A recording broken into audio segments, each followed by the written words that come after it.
Oh my God. Go, run, run. Federal agents arrested 475 workers after raiding a 2025년 9월 단 6일 차이로 미국에서 일어난 두 가지 사건이 있습니다. 9월 4일 새벽 6시 조지아주 브라이언 카운티에서 미국 이민 단속반 차량 47대가 현대 LG 배터리 공장을 포위합니다. 75명 체포, 그 중에 한국인이 300명이었어요. 그리고 9월 10일 오후 2시 35분 유타 벨리 대학교 보수 정치인 찰리 커크가 강연 중 총격을 받습니다. 39세의 나이로 사망. 언론은 이 두 가지 사건을 따로 보도했어요. 하나는 이민 단속 뉴스고 하나는 정치 테러 뉴스였죠. 그런데 골드만삭스는 이틀 만에 한국 투자 등급을 하향 조정했습니다. 건설주는 일주일 사이에 12%가 빠집니다.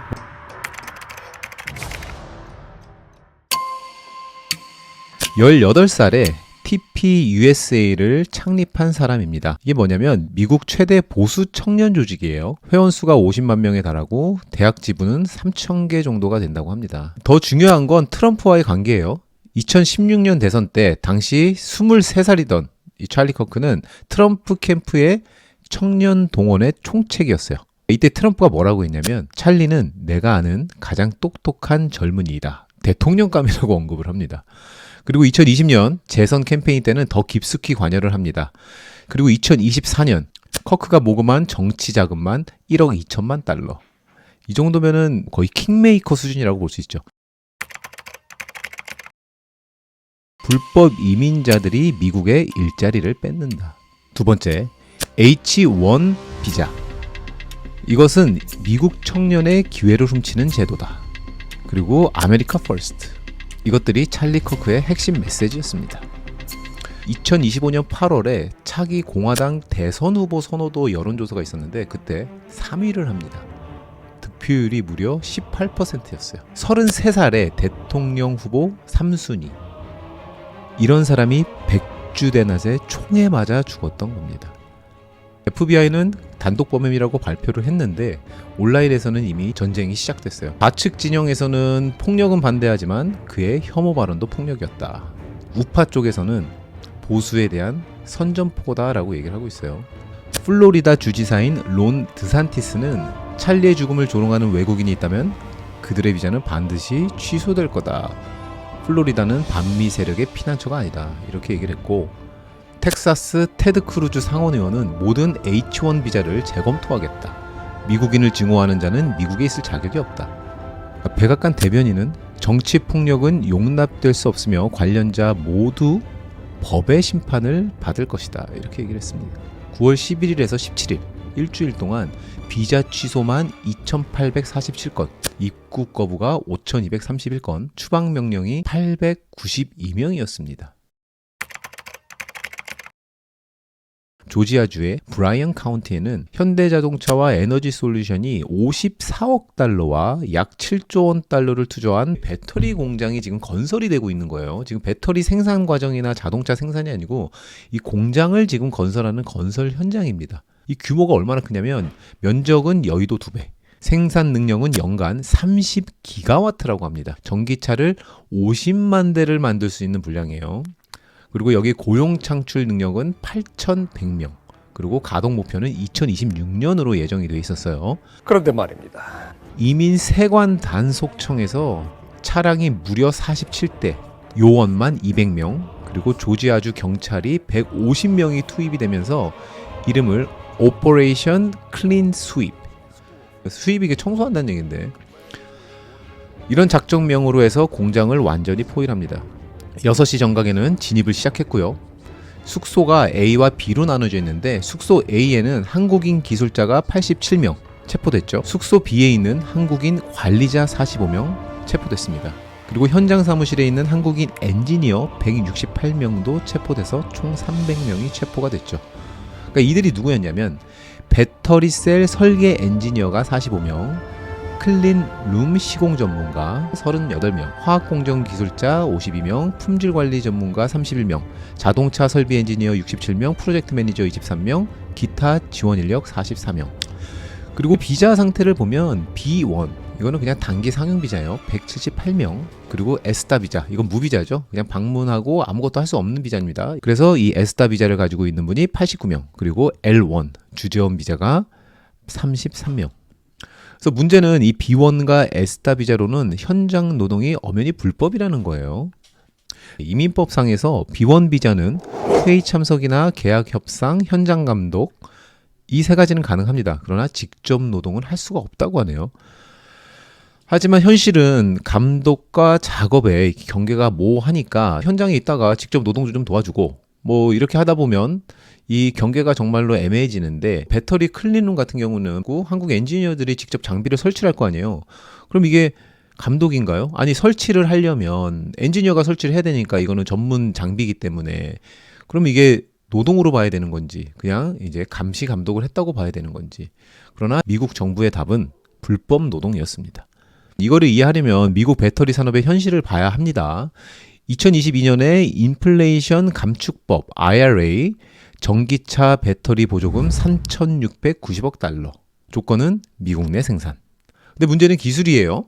배터리 제조 기술을 갖고 있는 나라는 중국, 한국, 일본 이렇게밖에 없고요. 미국은 이 순위를 따지면 10위권 밖입니다. 그러니까 배터리 하나 만드는데 공정이 437개라고 합니다. 그러니까 공정마다 필요한 노하우도 있을 거고요. 이걸 아는 미국인이 거의 없다는 거예요.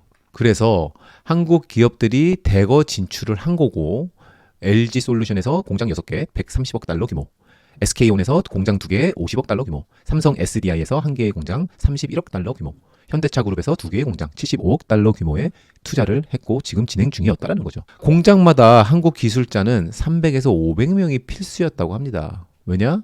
미국엔 기술자가 없어. 기초교육만 한 6개월이 걸린다고 해요. 실무는 1년, 뭐 독립작업이라는 게 있는데 이거는 3년. 그리고 한국인 수준의 그 기술력을 갖추려면 10년이 필요하다고 합니다.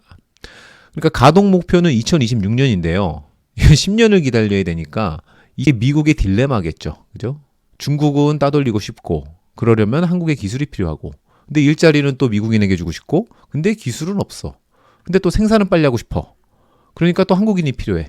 그러니까 이게 모순인 거야. 자기네들도 갈피를 못 잡고 지금 집행하는 데 있어서 불협화음이 나고 있는 것 같아요. 우리 한국인 기술자들만 희생양이 된 게 아닌가 싶습니다. 자, 이제 한번 퍼즐을 맞춰보겠습니다. 9월 4일 한국인 300명이 체포가 됐고요. 9월 5일에는 한국 정부가 대응을 해서 9월 6일에 자진 출국에 합의를 합니다.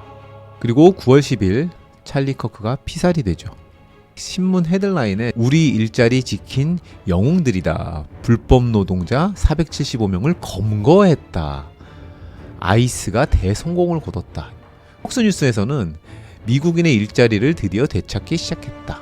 그 찰리 커크의 총격 사건이 있기 이틀 전 조지아의 승리다. 이제 시작일 뿐이다 라는 제목으로 팟캐스트를 합니다. 이틀 뒤에 그는 사망합니다. 그러니까 저는 상징적인 어떤 연결이 있을 수 있다는 생각을 했어요. 반이민 정서가 상승되면서 폭력적인 충돌이 계속 있어 왔습니다. 그 시작점이 조지아였던 거고 그 정점이 유타였던 거 아닌가. 오스트리아 황태자 프란츠 페르디난트는 사라예보 방문 일정이 있었습니다. 오전 10시에 시청에 도착을 했고 불과 10분 뒤에 첫 번째 폭탄 테러가 일어나요. 그러나 실패를 합니다. 그리고 45분 병원 방문을 위해서 경로를 변경을 하죠. 오전 11시에는 길을 잘못 들어요. 그리고 오전 11시 3분 가브릴로 프렌치프란 사람의 총격을 가합니다. 신문에는 세르비아가 사과할 것이다. 외교로 해결될 것이다. 자, 37일 이 사라예보 암살 사건이 일어난 후 세계 대전까지 걸린 시간입니다. 자, 그러면 1929년도로 한번 가볼게요. Around 15 million Americans were out of work, and even more people were unemployed in other countries. The stock market crash of 1929 did not cause the Great Depression, but it remains a powerful symbolic starting point to the most significant economic disaster of the 20th century. 뉴욕에서 투신 자살만 11명, 샌프란시스코에서 8명, 시카고에서 6명. as the Dow Jones Industrials took off on a fear-fed free fall to close down a record 508.32 points. Panicked traders worked through lunch hours in a desperate but losing attempt to keep up with tickers that rolled up an all-time high volume. CBS News business correspondent Ray Brady looks at this devastating day for the market. They're calling it the Monday Massacre, the worst drop in Wall Street history. Just came from inside and it looks like a madhouse. It's so crazy. Nobody even expected it to be down this much. Hour after hour today, wave after wave. 2007년 8월에 서프라임의 첫 신호가 나왔는데 베어 스탠스가 구제가 돼요. 망했잖아. 근데 구제를 시켜줍니다. 그리고 2008년 7월쯤에는 최악은 지났다. 그런데 9월 7일 날 딱 페니메와 프레디맥을 국유화합니다. 그러니까 시장에서는 이랬죠. 정부가 개입했으니까 이제 좀 괜찮나 보다. 최악은 지났다라는 게 정부의 발표였거든요. 그런데 9월 10일 리몬의 주가가 45%나 폭락을 하죠. 근데 시장은 뭐라 그랬겠어요? 저것도 뭐 정부가 또 살려주겠지. 베어 스턴스처럼 살려주겠지라는 생각을 했습니다. 그리고 9월 13일 받겠지 했던 구제금융 협상이 결렬이 됩니다. 시장은 또 생각합니다. 월요일 날 될 거야. 이렇게 생각을 했는데 월요일 날 새벽 1시 45분 리먼 브라더스가 파산 신청을 하죠. 이 화면 기억하시나요? 자, 그럼 이제 2025년 9월 16일 우리 오늘로 한번 돌아와 봅시다. 자, 우리는 어디에 있는가? 찰리 커크가 사망한 지 6일이 지났고요. 비자 취소는 3,892건이 진행 중입니다. 그리고 12개 주에서 추가 단속이 예정돼 있습니다. 뭐 그렇게 되지는 않길 바라겠지만 이게 극단적 충돌로 번지는 경우도 우리가 생각을 해봐야 된다는 거지.